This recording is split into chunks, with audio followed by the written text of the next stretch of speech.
সুপ্রিয় দর্শক, নতুন বছরের শুভেচ্ছা জানিয়ে সবাইকে স্বাগত জানাচ্ছি সম্পাদকীয় অনুষ্ঠানে। আমাদের আজকের আলোচনার বিষয় বই উৎসব। আর এ নিয়ে আমাদের আজকে আলোচনার জন্য যারা উপস্থিত রয়েছেন আমি পরিচয় করে দিচ্ছি। প্রথমেই রয়েছেন অধ্যাপক সৈয়দ মঞ্জুরুল ইসলাম, অধ্যাপক ইংরেজি বিভাগ, ঢাকা বিশ্ববিদ্যালয় এবং কথাসাহিত্যিক। রয়েছেন অধ্যাপক ডক্টর রতন সিদ্দিকী, দায়িত্বপ্রাপ্ত চেয়ারম্যান, জাতীয় শিক্ষাক্রম ও পাঠ্যপুস্তক বোর্ড, এবং নাফিসা খাতুন, সহকারী প্রধান শিক্ষক, নবকুমার ইনস্টিটিউশন। প্রিয় দর্শক, আপনাদের বলে দিই, আপনারা ইচ্ছে করলে আমাদের সাথে এই আলোচনায় যোগ দিতে পারেন। আমাদেরকে ফোন করতে পারবেন যেই নাম্বারগুলো টেলিভিশনের পর্দায় দেখা যাবে সেই নাম্বারে। এছাড়া আপনারা SMS অথবা ফেসবুকের মাধ্যমেও আপনাদের মন্তব্য পাঠাতে পারেন। তো আমরা আলোচনায় যাবার আগে একটু দেখে নেব এই মুহূর্তের সর্বশেষ শিরোনামগুলো। বছরের প্রথম দিনেই সারা দেশে বই উৎসব, নতুন বই পেয়ে উচ্ছ্বসিত শিক্ষার্থীরা। শিক্ষা খাতে সরকারের সাফল্য ঈর্ষণীয় বললেন দুই মন্ত্রী।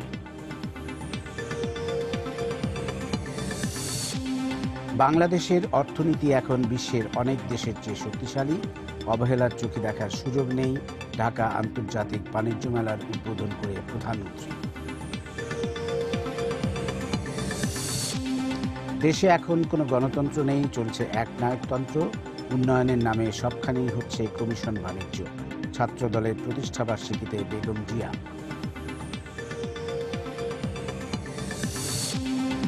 সম্ভাবনার আশা নিয়ে শুরু হলো আরও একটি বছর। সামাজিক ও অর্থনৈতিকভাবে আরও সমৃদ্ধ হওয়ার প্রত্যাশা। বর্ষবরণের উৎসবে পর্যটক পদচারণায় মুখর কক্সবাজার। এবং অপহরণের 5 দিন পর দিনাজপুরে এক শিশুর বস্তাবন্দি লাশ উদ্ধার। জড়িত সন্দেহে আটক 5। মুক্তিপণ না দেয়ায় হত্যা করা হয়েছে ধারণা পুলিশের।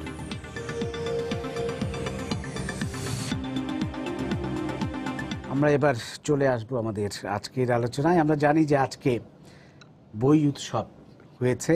দুই মন্ত্রী, আমাদের মাননীয় শিক্ষামন্ত্রী এবং প্রাথমিক গণশিক্ষামন্ত্রী, দুজনেই এই বই উৎসবের উদ্বোধন করেছেন। ছাত্রছাত্রীদের মাঝে নতুন বই বিতরণ করে বিনামূল্যে।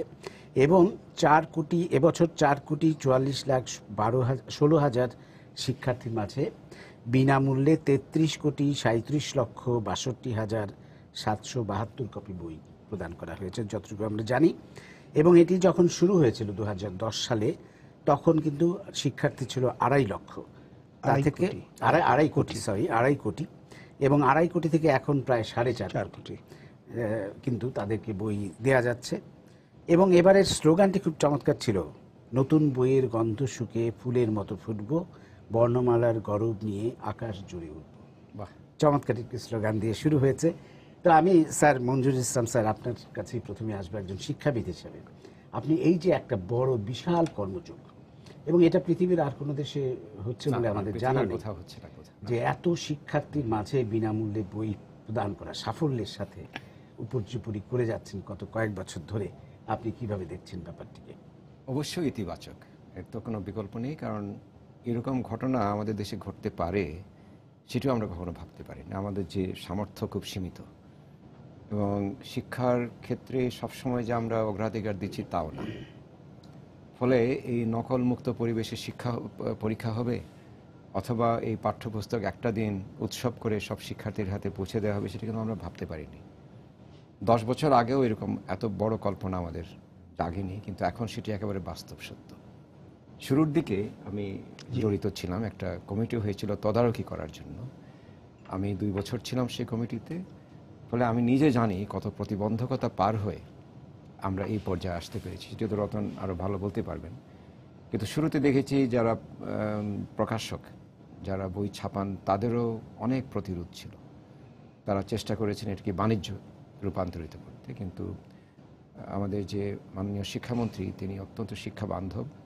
এনসিটিভির যারা কর্মকর্তা কর্মচারী সবাই কিন্তু একটা সহায়তার হাত দিয়েছেন। আইন শৃঙ্খলা বাহিনীর থেকে বড় সাড়া পাওয়া গেছে। আর সবচেয়ে বড় জিনিস, সমাজের একটা সম্মতি আমরা পেয়েছি। সম্মতি শুধু নয়, একেবারে যাকে বলি সোৎসাহর সম্মতি, যে সন্তানদের হাতে প্রথম দিনই বই পৌঁছে দেওয়া হচ্ছে বছরের। আজকে আমি সকালে বেরিয়েছিলাম ঢাকায়, কিছু কাজ ছিল, কয়েকটা স্কুল দেখেছি আমি। আর বিকেলে একেবারে তখন 4টার মতো বাজে, 4:30টার মতো। আমি তখন উদয়ন স্কুলের পাশ দিয়ে যাচ্ছিলাম শহীদ মিনারে। ওখানে আবার ইউনিভার্সিটি একটা স্কুল আছে, বুয়েট। হ্যাঁ, তো সেই স্কুলগুলোতে বিকেলেও দেখি এই অভিভাবকরা উৎসব করছেন। তা আমি দু একজনের সঙ্গে কথা বলেছি, শিক্ষার্থীর সঙ্গে, প্রত্যেকেরই মুখে একটা আনন্দ। আমার ছোটবেলার কথা মনে পড়ছে, নিশ্চয়ই আপনারও মনে পড়বে মোর্শেদ, যে যখন আমরা ওই বই কিনতাম, কিন্তু তখন একটা দুটো করে বই কিনতাম, হয়তো 1 মাসে সব বই পাওয়া যেত না, হয়তো অনেক সময় পুরনো বই ধার করে পড়তে হতো। তারপরে নতুন বইয়ের যে একটা গন্ধ আছে, আমি সবসময় বলি যে ব্যবসায়ীরা যেরকম টাকার গন্ধ খুব পছন্দ করেন, আমি বলছি ব্যবসায়ী কেন, সবাই করেন, সেরকম এই সন্তানরা যখন নতুন বই পায় তার গন্ধের কোনো বিকল্প নেই। মনোজগৎটাই তাদের সুন্দর হয়ে যায় যে বইটা। এবং আমি মনে করি এই উৎসবটার কয়েকটা, আমি শেষ করছি, কয়েকটা অত্যন্ত ইতিবাচক দিক আছে। প্রথমত, একেবারে ঘড়ির কাঁটা মেপে 1 তারিখ প্রত্যেক বছরের জানুয়ারি মাসের আমরা বলতে পারি যে এটা একটা জাতীয় পাঠ্যপুস্তক। শুক্রবার থাকা সত্ত্বেও এবার প্রথমে চিন্তা হয়েছিল শনিবার করার জন্য, দেখা গেল যে না, 1 তারিখ যখন করছি 1 তারিখে করি, এবং শুক্রবারে সবাই এসছে, সেটা আমার খুব আনন্দ লেগেছে। কারণ হচ্ছে মৌলিকভাবে মানুষ এটাকে গ্রহণ করেছে একটা জাতীয় উৎসব হিসাবে। তো আমাদের যেটা মনে হয়েছে, একটা প্রথম যে অবদান এই দিনটি, সেটি হচ্ছে আমাদের জাতীয় উৎসবের ক্যালেন্ডারে দিনপঞ্জিতে আরেকটা দিন যুক্ত হয়েছে।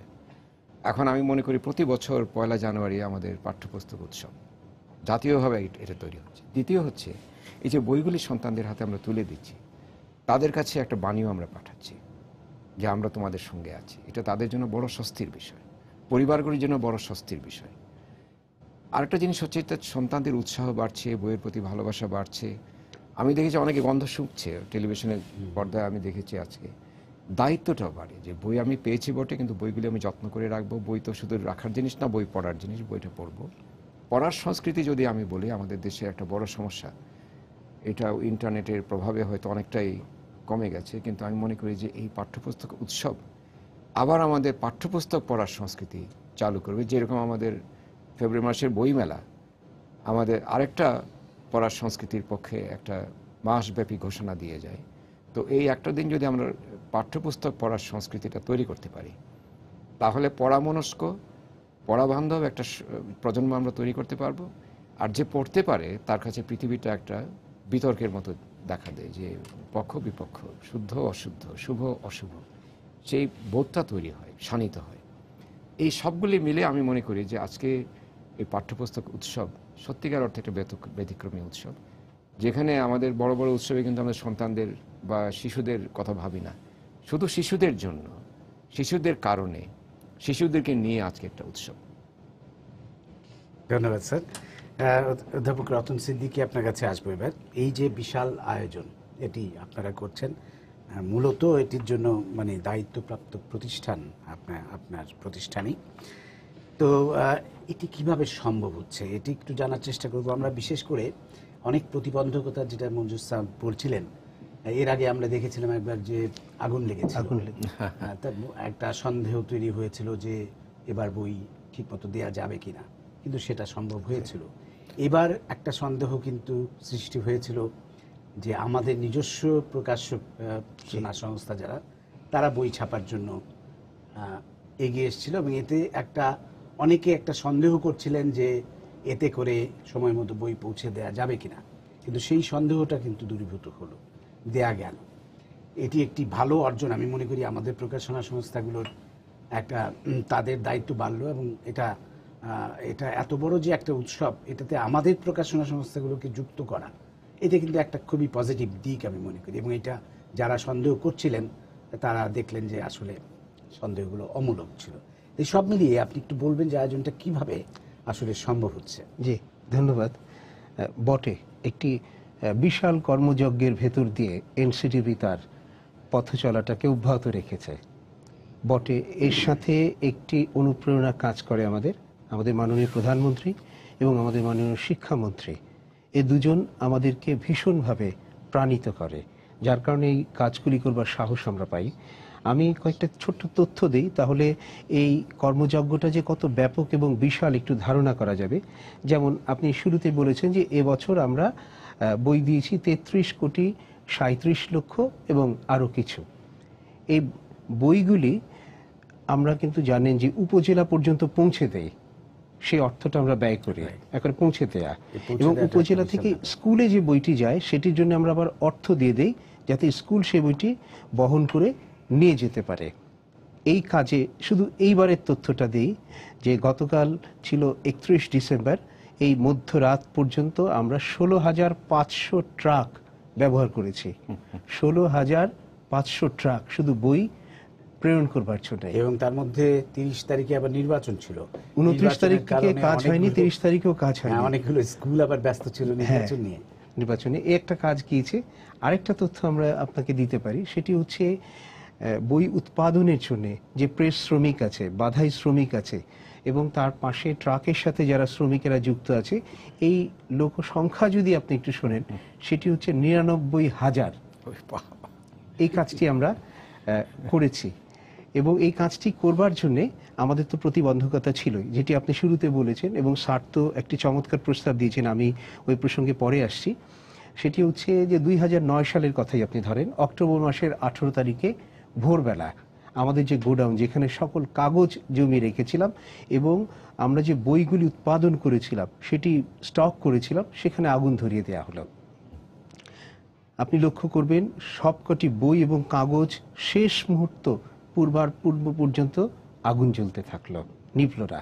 সকলে বলল বই আমরা দিতে পারবো না, কিন্তু তারপরে কিন্তু আমরা পেরেছি, 1 তারিখেই দিয়েছি। এর আগের বছরের চিত্রটা আপনি দেখেন, তখন কেয়ারটেকার গভর্নমেন্ট, সেই কেয়ারটেকার গভর্নমেন্টে যারা দায়িত্বে ছিলেন সে সময় বই কিন্তু এপ্রিল মাসে দিয়েছেন, কিন্তু এই সরকার দায়িত্ব গ্রহণ করবার পরে কিন্তু এত কিছুর পরে আমরা দিতে পেরেছি।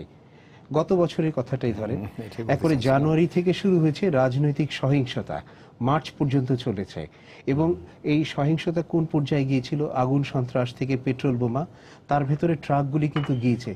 মাননীয় প্রধানমন্ত্রী যে বলেছেন যে গেরিলা যুদ্ধের মতো করে বই দেয়া, সেটিও আমরা সম্পন্ন করেছি।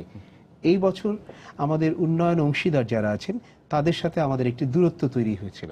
সেই দূরত্বের পরিপ্রেক্ষিতে কিন্তু আমাদের বইয়ের কাজ শুরু করতে, বিশেষত প্রাথমিক এবং প্রাক প্রাথমিকের বইয়ের কাজ শুরু করতে প্রায় 62 দিন পিছিয়ে গিয়েছিলাম আমরা। তারপরে আমরা চেষ্টা করেছি এবং এই কাজটিতে আমরা সক্ষমতা এক ধরনের অর্জন করেছি।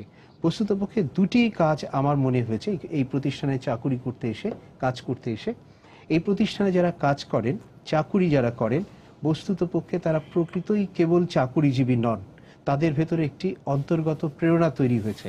অবশ্যই সেই প্রেরণাটা এসেছে রাজনৈতিকভাবে, এবং অবশ্যই সেই প্রেরণাটা আমাদের সাংস্কৃতিক একটা মনস্তাত্ত্বিক পরিবর্তনের পথ সূচনা করেছে। এটি আমাদের প্রথম মানে অ্যাডভান্টেজ। সেকেন্ড অ্যাডভান্টেজটা হচ্ছে এই কাজটির সাথে আমরা আমাদের প্রত্যেকের একটি আনন্দকে ভাগ করে নিতে পারি, কারণ এই একটি জিনিস যেটি বাংলাদেশের সকল পরিবারে কোনো না কোনোভাবে যাচ্ছে।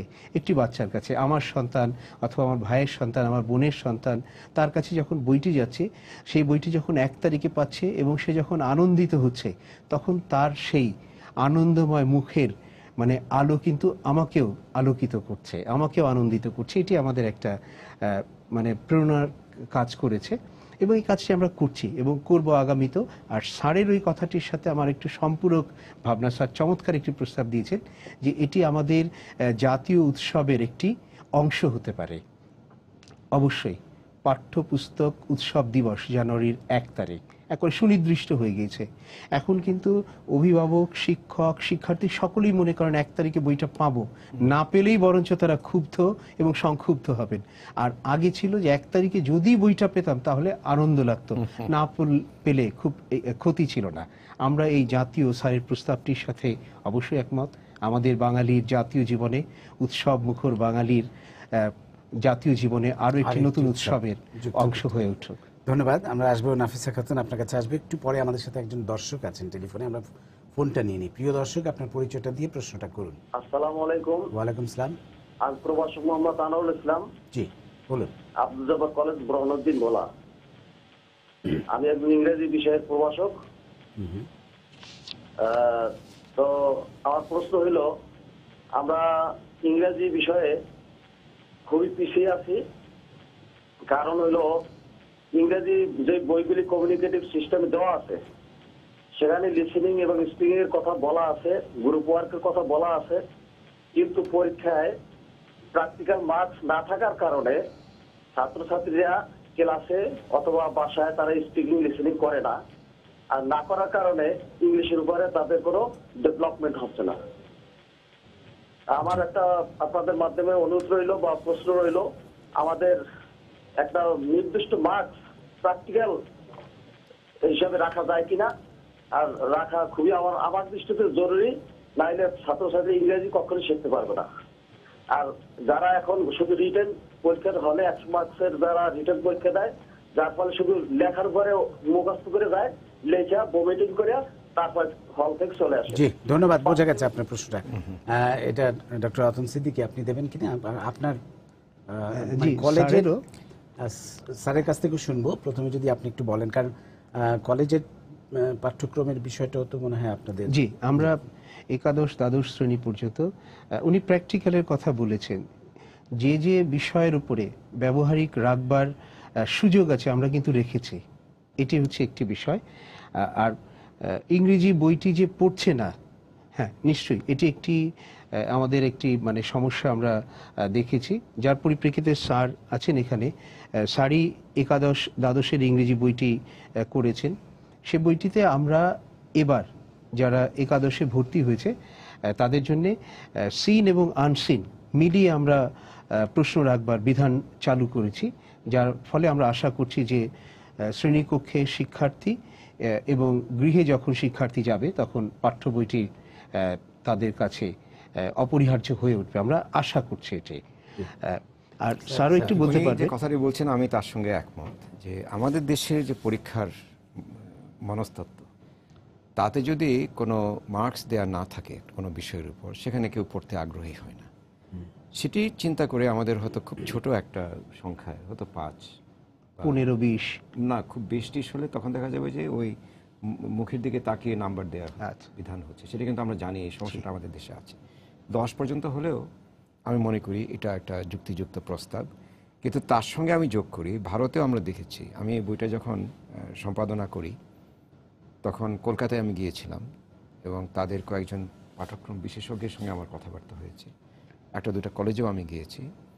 ওখানে কিন্তু এই ধরনের ধরে নেওয়া হয় যে ইংরেজি ভাষা মানেই 4টা দক্ষতা: লেখা, শোনা, পড়া এবং বলা। এই 4 দক্ষতা ছাড়া কোনো ভাষাই কল্পনা করা যায় না। কাজেই যখন আমি ইংরেজি শেখাচ্ছি তখন 4টা দক্ষতাই আমি শেখাবো, এটি ধরেই নেওয়া হয়। সেখানে আলাদা আলাদা নাম্বার দিতে হবে সেরকম কোনো চিন্তা তাদের নেই। ফলে আমাদেরও এই চিন্তাটি মাথায় আসতে হবে যে ইংরেজি শিক্ষক যারা আছেন তাদেরকে ধরে নিতে হবে একেবারে প্রাথমিক পর্যায় থেকে নিয়ে, যেখান থেকে শুরু ইংরেজি, যে এই ইংরেজির 4টি দক্ষতা আমাকে শেখাতে হবে। এখানে এটার জন্য নাম্বার নেই বলে আমি শেখাবো না, সেটা কিন্তু ঠিক নয়। যেমন অঙ্কে যখন আমি শেখাতে যাব, তাকে অঙ্কের সবগুলি সূত্রই শেখাতে হবে। 4টা সূত্র আমি শেখাবো না কারণ সেখানে নাম্বার আসবে না, সেটি তো হয় না। এই জন্য আমি মাননীয় প্রভাষককেও বলছি, তিনি যে আনোয়ারুল ইসলাম বোধহয় ওনার নাম, যে আপনিও শুরু করুন, যে একটা আন্দোলন সূচনা করুন না আপনারা, যে ইংরেজি যখন কেউ পড়তে আসবে তাকে আমি 4টা দক্ষতাই শেখাবো। এবং উৎসাহ দিয়ে শিক্ষার্থীদের আমি যদি তাদের কথা বলাতে পারি, কেন পারবো না? এখন তো ইউটিউব সবার হাতে হাতে আছে। এখন ইন্টারনেটে গেলেও মানুষ, অনেক শিক্ষার্থী জানতে পারে কিভাবে ইংরেজি উচ্চারণ করতে হয়, ইংরেজি কিভাবে কথাবার্তা বলতে হয়, এটা কিন্তু ইন্টারনেটেও পাওয়া যায়। তো একজন শিক্ষক যদি অন্তত সেই দিকে তাদেরকে আকৃষ্ট করতে পারেন, তাহলে আমাদের এই সমস্যাটা থাকে না। ধন্যবাদ। নাফিসা খাতুন, আপনার কাছে আসবো এবার। যে আপনি একটি স্কুলের সহকারী প্রধান শিক্ষক হিসেবে আপনি কি বলবেন আজকে আপনার ছেলে মেয়েদের মাঝে আপনি কি আনন্দ দেখতে পেয়েছেন, বা এইটার যে তাৎপর্য আপনি একটু? ধন্যবাদ। আমাদের স্কুলটা পুরানো ঢাকায় অবস্থিত।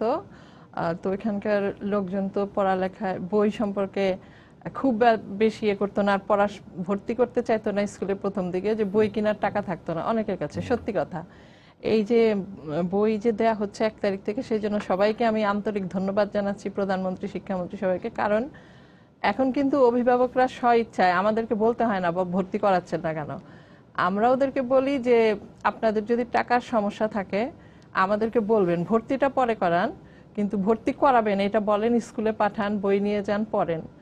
ওরা কিন্তু আজকে শুক্রবার হওয়া সত্ত্বেও স্যার ঠিকই বলেছেন যে এত আন্তরিকতার সাথে অভিভাবকদের হাতে করে বাচ্চারা নিয়ে আসছে, অভিভাবকরা নিজেরা, মানে মনটা ভরে গেছে। পুরানো ঢাকার স্কুল হলো আমি আজকে খুবই খুশি যে বাচ্চারা এত খুশি হয়েছে, তারা বই পেয়ে রীতিমতো আমাদেরকেই জড়ায় ধরতেছে যে বই, সবগুলো বই পেয়েছে।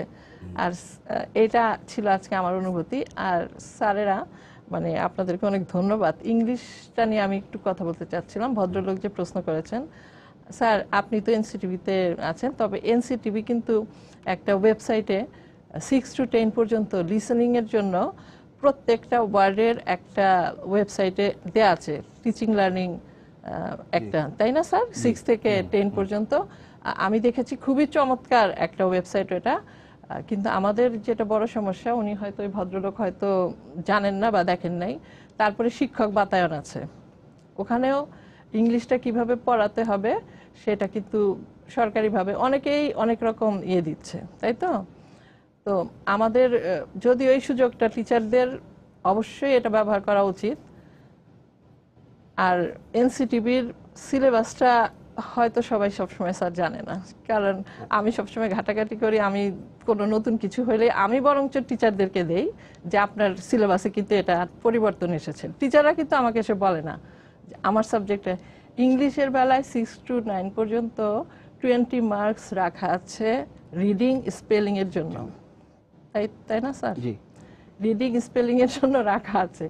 কিন্তু আমরা যে ইনস্ট্রাকশনটা পাইনি সেটা হচ্ছে যে এই জিনিসটা আমরা কিভাবে নিব।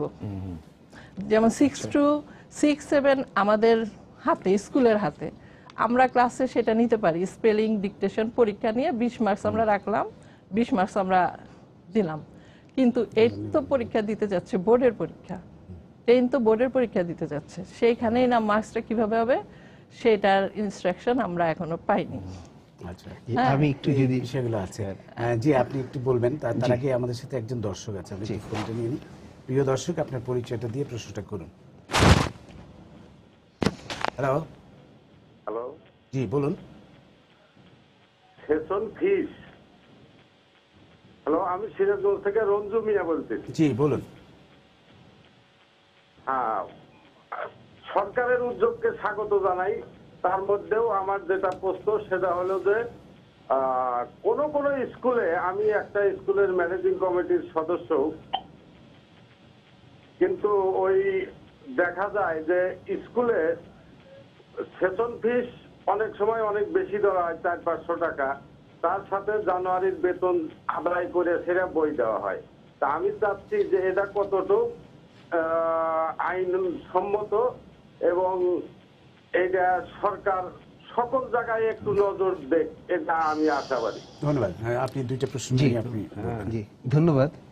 আমি প্রথমে আপা যেটি বলেছেন সেটির সাথে তো একমত যে আমাদের ওয়েবসাইটে সবকিছু দেওয়া আছে, এবং মান বন্টনের কথাটা বলেছেন তার কাছে অজ্ঞাত।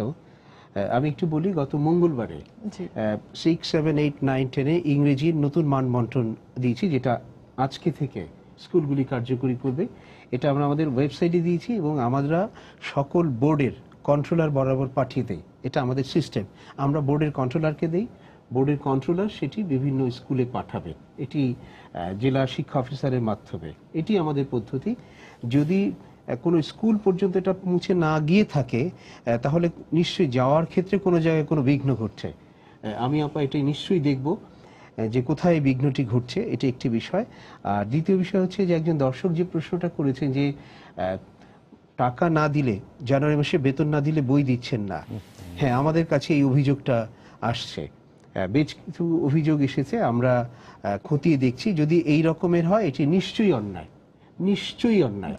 বিনামূল্যের বই একজন শিক্ষার্থী ভর্তি হবে, সে যদি স্কুলের টাকাটি দিতে ব্যর্থ হয় তাকে স্কুল কর্তৃপক্ষ সময় দেবে যে আপনি 15 দিন বা 1 মাসের মধ্যে দিতে হবে, কিন্তু 1 তারিখে তাকে বইটা দিতে হবে।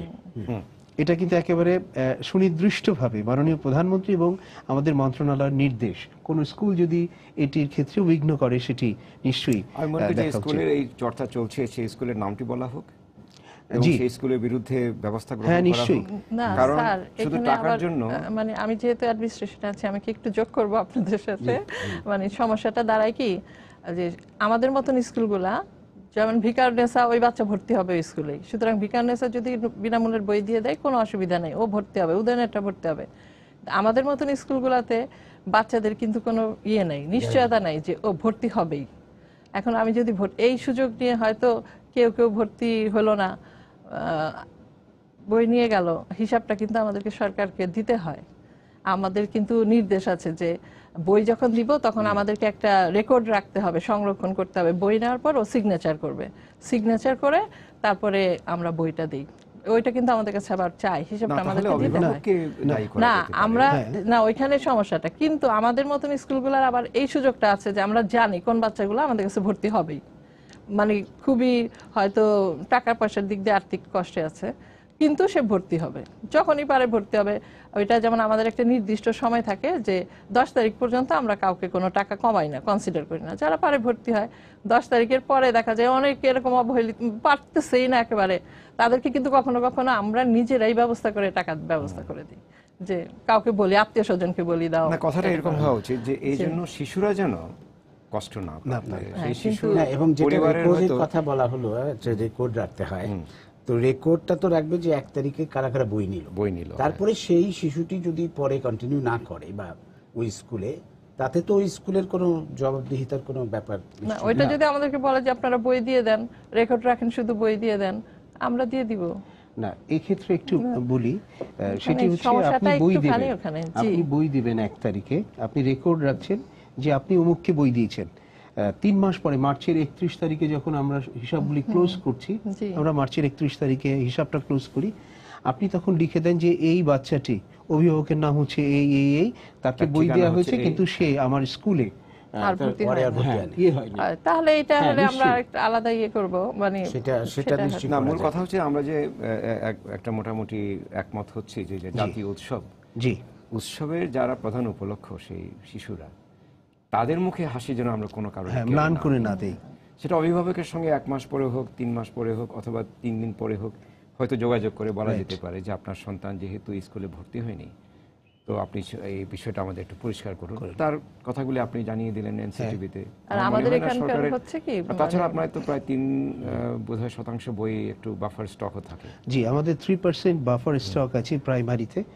এর বাইরেও কিন্তু আমাদের কিছু এক্সট্রা বই আছে। হ্যাঁ, তো কাজে সেখান থেকে হয়তো সেই হিসাব, মানে সেটাই না, সেটা তো সমস্যা না। আপনারা যদি আমাদেরকে ওরকম ভাবে বলেন যে না ঠিক আছে বই নিয়ে দিয়ে দেন, হিসাবটা পরে আপনারা ওইভাবে দিবেন। আপনার স্কুলে ভর্তি না হলেও আমাদেরকে রেজিস্ট্রি খাতা ধরে বইয়ের কয়জন ভর্তি হয়েছে সেই নাম ডাকার খাতা ধরে ওদেরকে নাম লিখে তারপরে পাঠাতে হবে। এই ক্ষেত্রে আরেকটা আছে, সেটি হচ্ছে যে আপনি বলেছেন আপনাদের মতো এরকম অনেক স্কুল আছে যেখানে বাচ্চারা থাকতে চায় না, কিন্তু আপনাদের কিন্তু আবার আরেকটা সুবিধা আছে যে আপনাদের মতো এই স্কুলগুলিতে অভিভাবকদের সাথে স্কুল কর্তৃপক্ষের খুব প্রত্যক্ষ যোগাযোগ আছে। ফলে আপনি কিন্তু কোয়ারি করতে পারছেন যে বাচ্চাটা কোথায় গিয়েছে, হয় সে বাচ্চাটি লেখাপড়া বন্ধ করেছে অথবা অন্য একটি স্কুলে গিয়েছে। আপনি সেই তথ্যটির মধ্যে মন্তব্যের জায়গায় লিখে দিলেন, সেটা আমাদেরকে ওরকম নির্দেশ দিলে আমরা সেটাই করব।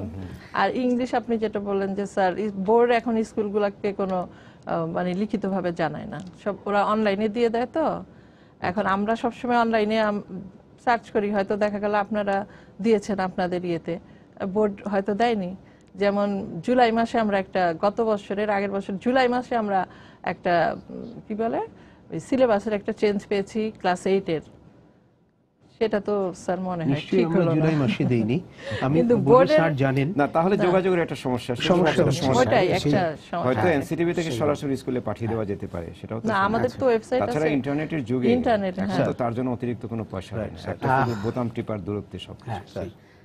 স্যার আমরা আরেকটি বিষয় আসবো। স্যার আরেকটি বিষয় কিন্তু হচ্ছে এই যে বই দেওয়াতে, মানে আগে আমরা যেটা দেখতাম যে একটু যারা অবস্থাপন্ন পরিবারের ছেলে মেয়ে তারাই নতুন বই কিনতে পারছে, আর যাদের একটু অবস্থা খারাপ ফ্যামিলির তারা বই কিনতে পারছে না সময় মতো, অথবা অনেকে পুরনো ক্লাসের ছাত্রছাত্রীদের বই নিয়ে পড়ছে।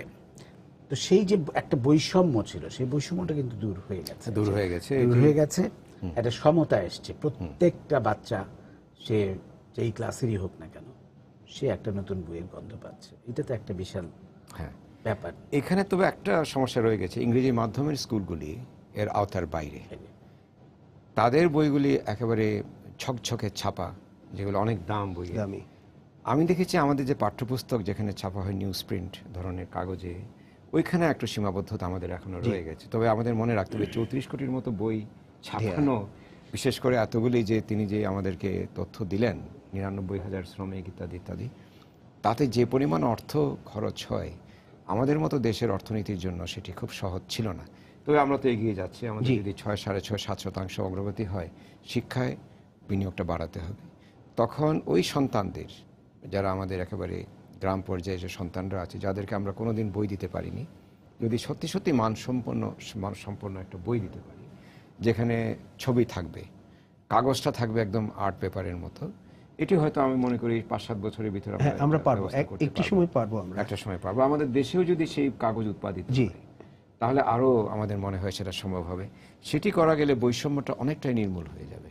আরেকটা বিষয় হচ্ছে যে আমাদের এখন ওই যে 3 ধারায় বিভক্ত শিক্ষা ব্যবস্থা আমরা বলি সবসময়, এখানে একটা বৈষম্য রয়ে গেছে। কিন্তু এই গরিবদের জন্য বলা হচ্ছে মাদ্রাসা শিক্ষা, মধ্যবিত্তের জন্য বাংলা মাধ্যম, আর উচ্চবিত্তের জন্য ইংরেজি মাধ্যম। মানসিকভাবে এটা একটু বাধা সৃষ্টি করেছে। এখন অনেক মধ্যবিত্ত হয়তো মাদ্রাসা পড়ছে, অনেক হয়তো মধ্যবিত্ত ইংরেজি মাধ্যমেও পড়ছে, কিন্তু একটা মানসিক বৈষম্য রয়ে গেছে। একটা দেশের শিক্ষা ব্যবস্থা এই ধরনের 3 ধারা 4 ধারা আর মানসিক, আর যদি ইংরেজি ভার্সন ধরি তাহলে তো 4 ধারা, এটি একেবারে অনুচিত। আমার মনে হয় যে আমাদের শিক্ষানীতির আলোকে আমাদের এখন থেকে কাজ শুরু করা উচিত, যে বৈষম্য, যত রকম বৈষম্য আছে দূর করা। আমি আরেকটা প্রস্তাব সবসময় দিয়ে রাখি, যেটা পশ্চিমবঙ্গে করছে তারা, সরকার, যে একবেলা যদি খাওয়ার ব্যবস্থা করা যায় স্কুলে, তাহলে, এবং অনেক সন্তানদের যারা দরিদ্র পরিবারের মাসে যদি 300 টাকার মতো বৃত্তি দেওয়া হয়, তাহলে পরিবারগুলি তাদের সন্তানকে পাঠাবার জন্য অত্যন্ত উদ্গ্রীব হয়ে থাকবে।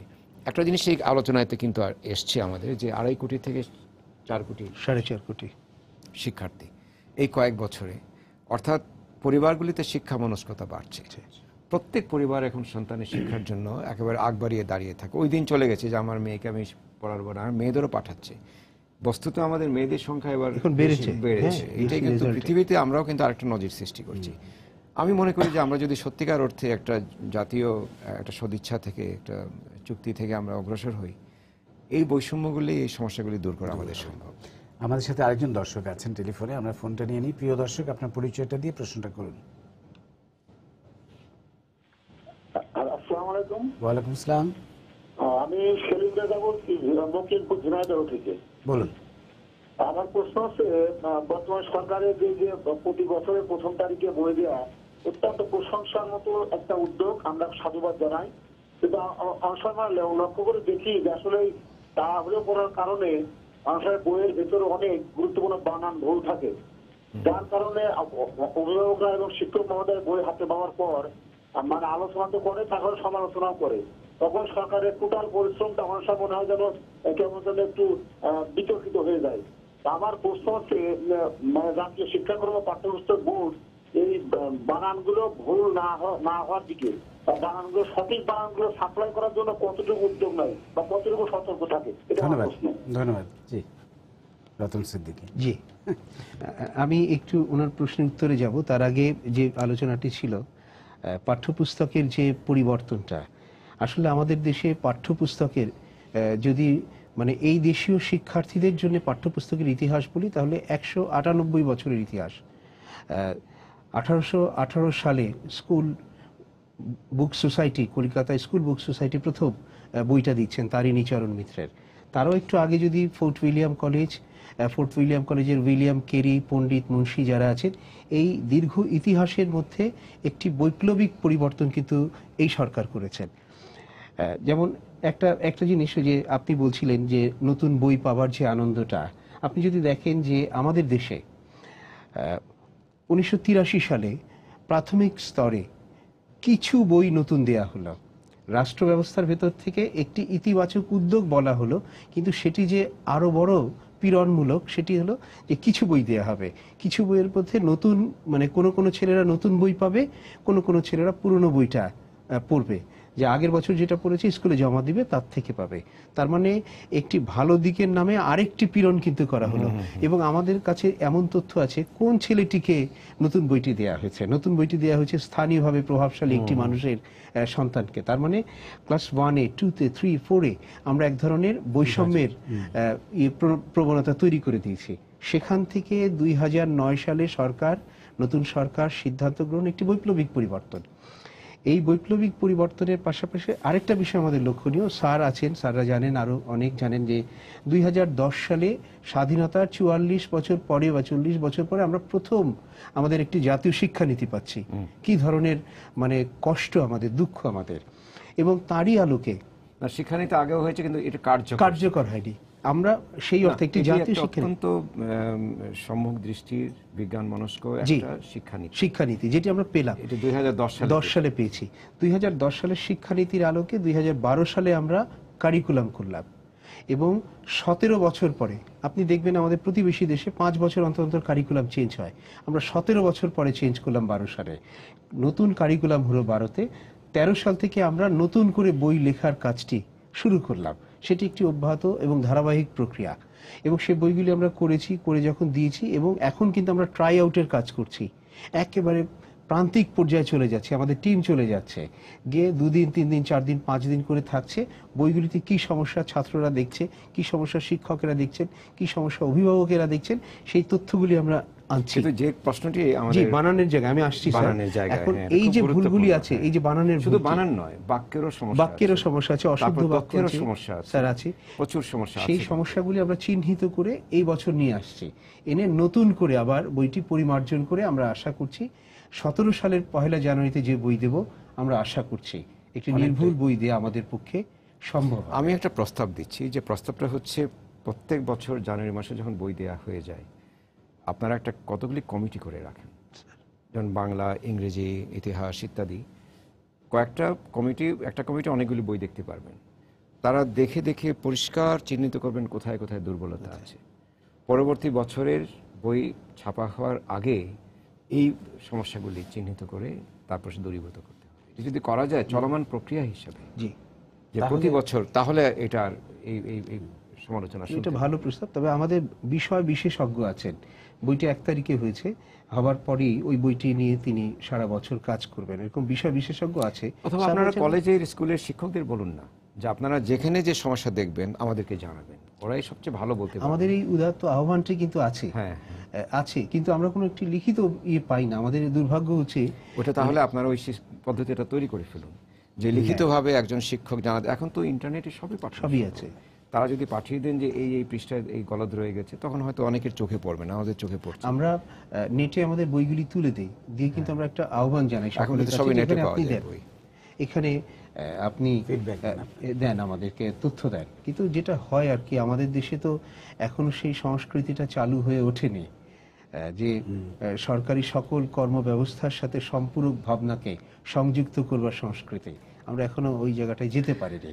স্যার, আমরা আরেকটি বিষয়ে আসি, যেহেতু কারিকুলামের প্রসঙ্গ আসলো, যে অনেকেই বলেন যে আমাদের কারিকুলাম মানে যেটা এখন আছে সেটা যথাযথ কিনা, বিশেষ করে মুক্তিযুদ্ধ প্রসঙ্গে আমাদের ছেলেমেয়েরা যা শিখছে সেটা যথার্থ কিনা। একটা প্রসঙ্গ এসছে কিন্তু যে মুক্তিযুদ্ধের ইতিহাস, এটি নিয়ে 100 মার্কসের একটা বিষয় থাকা উচিত। এটি ইদানিং অনেকেই বলছেন, কারণ যে দীর্ঘ সময়টা আমাদের ছেলেমেয়েরা মুক্তিযুদ্ধ জানতে পারেনি বা মুক্তিযুদ্ধের বিকৃত ইতিহাস জেনেছে, তা থেকে তাদের উদ্ধার অনেকটা হয়তো করে নিয়ে আসা গেছে, কিন্তু তারপরও এখনও আমার মনে হয় মুক্তিযুদ্ধ বিষয়টা যদি আলাদা করে বিষয় থাকে এবং সব কিছু যদি জানতে পারে পর্যায়ক্রমে, হয়তো ক্লাস 1-এর ছেলেটা তার মতো করেই জানবে, তারপরে একটু বড় ক্লাসে যখন উঠতে থাকবে তখন আরও বিশদ করে জানবে। এটি স্যার আপনি কি বলেন? না, এটা তো খুব চমৎকার প্রস্তাব, কিন্তু একটা সমস্যা হয়ে যায় যখন আমরা একটা 100 মার্কের একটা পরীক্ষার বিষয় করে ফেলি, তখন ওই মুখস্থ নির্ভরতা, নোট বইয়ের উপর নির্ভরতা এগুলি চলে আসে। মুক্তিযুদ্ধ এমন একটা বিষয় যেটি শুধু মুখস্থ করে শিখলে চলবে না, এটা হৃদয়ে অনুধাবন করতে হবে। ফলে এখানে আমাদেরকে উদ্ভাবনমূলক একটা পাঠ্যক্রম তৈরি করতে হবে, যে এখানে হয়তো 30 থাকতে পারে লিখিত, আবার মুক্তিযুদ্ধের উপর কি কি বই বেরিয়েছে সেগুলি জোগাড় করে তার উপর একটা পড়াশোনা ক্লাসে হয়তো আলোচনা হলো। মুক্তিযুদ্ধের উপর কি একটা উপন্যাস, শিশুদের উপন্যাস বেরিয়েছে, সেটা নিয়ে আলোচনা হলো।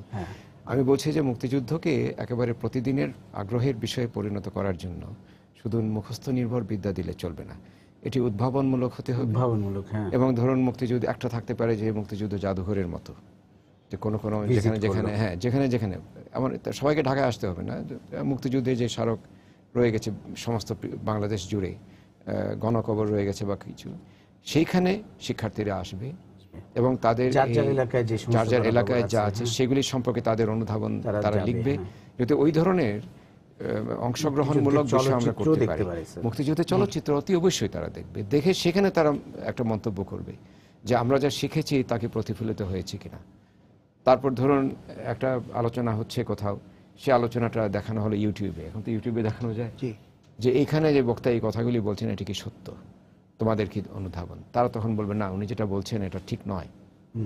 যে বলা হচ্ছে যে শহীদ শুধু যারা যুদ্ধে অংশগ্রহণ করে মারা গেছেন তারাই শহীদ, তো আমাদের যারা ভাষা শহীদ, আমাদের যারা মুক্তিযুদ্ধের শহীদ, তাদের সম্পর্কে আমাদের এই সংজ্ঞা পাল্টাবার কি প্রয়োজন এবং সেখানে কি বিতর্ক হতে পারে, সেটা সেখানে যদি জড়িত হয়ে পড়ে সন্তান, তাহলে তাদের জন্য অনেক বেশি আনন্দময় হবে। অর্থাৎ তাদের যেন 71 সালে ফিরে গিয়ে সে অনুধাবনের বিষয়গুলি নিজের ভিতরে স্থান দিয়ে অনুভব করতে পারে। অর্থাৎ আপনি বলতে চাচ্ছেন শুধু তথ্যভিত্তিক না, কিছু তথ্যভিত্তিক ইতিহাস গেলে চলবে না।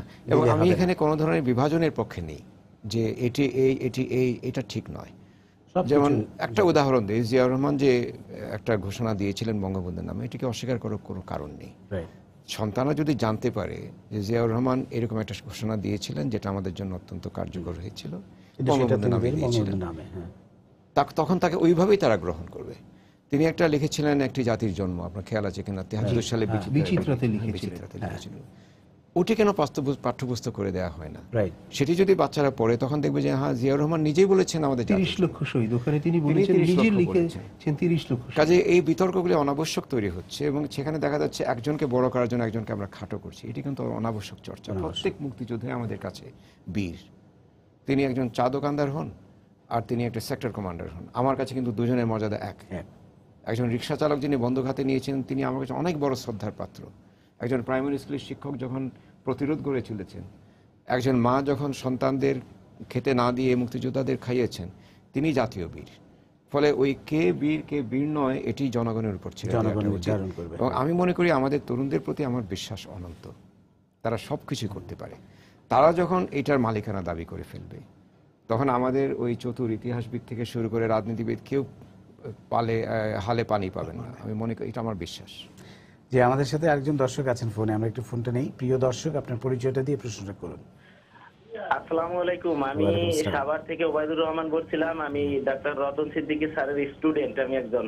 আচ্ছা, বলুন। স্যার, আমার একটা প্রশ্ন ছিল যে আগে যে বইগুলো ছিল, বইয়ের পৃষ্ঠাগুলোর মান খুবই ভালো ছিল এবং বাচ্চারা পুরো বছর যাবত পড়তো, কোনো সমস্যা হতো না। বইয়ের পৃষ্ঠার মান এখন বর্তমান নতুন বইয়ের অনেক খারাপ। এবং স্যার, যে বইয়ের যে পেস্টিং, যে আপনার যে বাইন্ডিংটা, আগের বাইন্ডিংটা ছিল সুতার, যে কারণে পুরো বছর যাইতো, এখন মাঝখান থেকে স্যার পৃষ্ঠা বের হয়ে যায়, দেখা গেছে পুরো বছর পর্যন্ত বাচ্চারা পড়তে পারে না।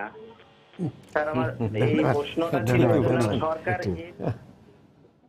হ্যাঁ, এটা খুব ভালো একটা প্রস্তাব দিয়েছেন উনি। না, মান আমাদের বাড়াতেই হবে।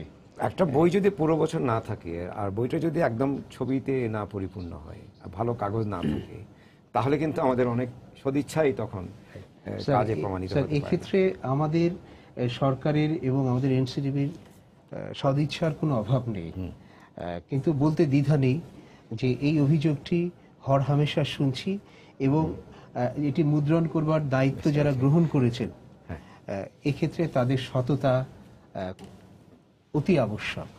সেই জায়গাটিতে কখনো কখনো সংশয় আছে। কাগজের মান নিয়ে যে প্রশ্নটা আছে, মুদ্রণের মান নিয়ে যে প্রশ্নটা আছে, এটি কিন্তু আছে।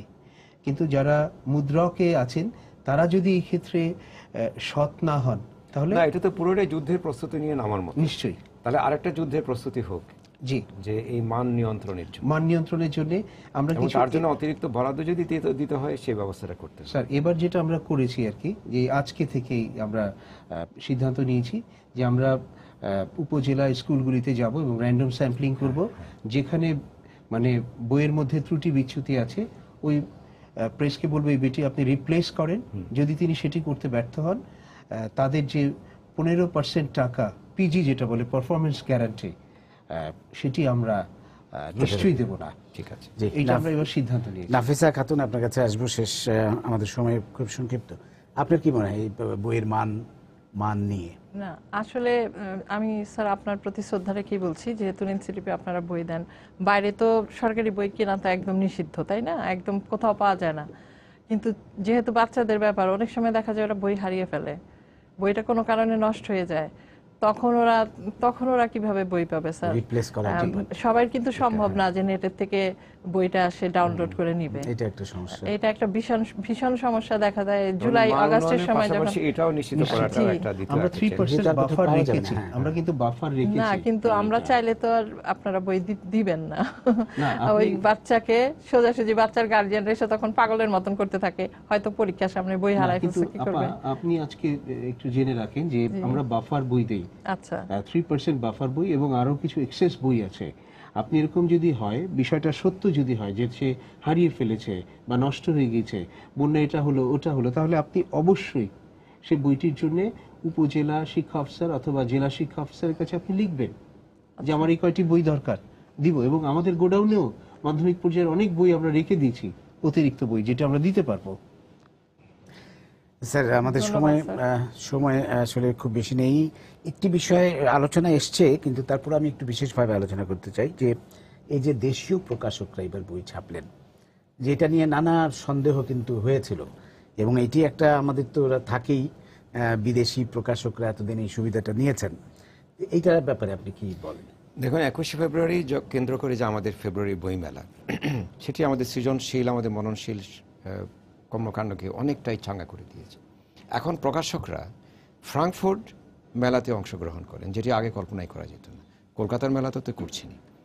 অর্থাৎ তাদের সচ্ছলতা এসছে। অনেক প্রকাশক এখন মোটামুটি একটা শিল্পের দিকে অগ্রসর হচ্ছেন।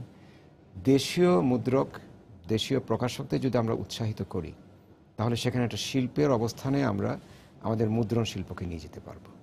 যদি এই প্রকাশনা এবং মুদ্রণ একটা শিল্পে পরিণত হয়, তখন সেখানে যে পরিমাণ মানুষ কাজ করতে পারবে, যে পরিমাণ বেতন ভাতা, একটু বর্ধিত বেতন ভাতা দেওয়া যাবে তাদেরকে, তাতে দেশের অর্থনীতির চাকাটাও গতিশীল হবে। ফলে আমাদের নিজস্ব প্রয়োজনে, যেরকম আমাদের তুলা আমদানি করতে হয় বাইরে থেকে, এখন যদি তুলা আমরা তৈরি করতে পারতাম, দেখুন আমাদের কতখানি টাকা বেঁচে যেত। তৈরি হচ্ছে কিন্তু সেই পরিমাণ পর্যাপ্ত নয়। আমাদের মুদ্রণ শিল্পের ব্যাপারে আমাদের বাইরে যাওয়ার প্রয়োজন নেই। যে সমস্যাগুলি রতন সিদ্দিকী বলেছেন, যে অনেক মুদ্রক ঠিকমতো বইয়ের বাইন্ডিংটা হতে করছেন না, কিন্তু আমরা যদি ওই তাদের উপর চেক অ্যান্ড ব্যালেন্স তৈরি হয় এবং সারা বছর যদি আমরা মান নিয়ন্ত্রণের জন্য চেষ্টা করে যাই, আর যদি ভালো একটা বরাদ্দ আমরা বাড়াতে পারি, তাহলে খুব ভালো বই দিয়ে তারাও উৎসাহিত হবে। জি, রতন সিদ্দিকী, আপনি জাস্ট 30 সেকেন্ডের মধ্যে বলবেন, এই যে আপনারা কি এখন এবার সন্তুষ্ট মোটামুটি দেশীয় প্রকাশকদের পারফরমেন্সে, এবং মনে করেন যে হ্যাঁ আমাদের বই আমরাই ছাপতে পারবো? পারফরমেন্স দুটা, একটা হচ্ছে 1 তারিখের মধ্যে সকল বই মুদ্রণ করে দেয়া, সেটিতে তারা যথেষ্ট প্রশংসার দাবি করতে পারেন। তবে কোয়ালিটির ক্ষেত্রে তারা যথার্থ প্রশংসা দাবি করতে পারেন না, কারণ এত বেশি অভিযোগ আসছে আমাদের কাছে। আর আমরা এটা দেখবো, এবং চেক অ্যান্ড ব্যালেন্সের জন্য যেটি বলেছেন আছে, এটিকে আরো অনেক বেশি সক্রিয় করবার জন্য আমরা এই বছর নিশ্চয়ই উদ্যোগ নেব। তবে একটা তো শুরু হলো উদ্যোগ, জি, হয়তো আগামীতে মান নিয়ন্ত্রণটাও সম্ভব হবে।